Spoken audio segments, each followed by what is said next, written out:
Welcome to this video, guys. Let's see how we can quickly restore a .bak file, that is a backup file, into our SQL Server. First, open your SQL Management Studio and connect to the SQL Server in which you want to restore the backup to, and just click on connect. Once you are connected to the SQL Server, you'll see databases, security, server objects, and so on. Right click on databases and you will see restore database. Click on this, and here we want to restore backup from a backup file, so click on device because the backup file is in our device, and click on these three dots next to the device option.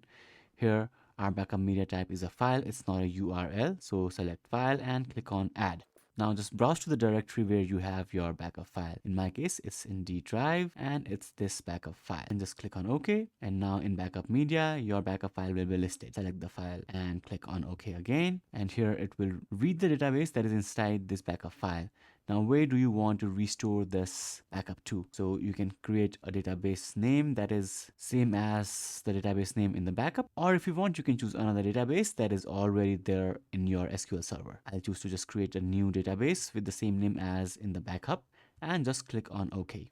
So now, as you can see, database is successfully restored. Now you can just click on this plus icon next to databases and this database is here.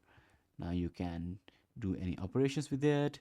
You can check the tables. Here, as you can see, there are multiple tables and our backup is successfully restored. If you have any questions, let me know in the comments below.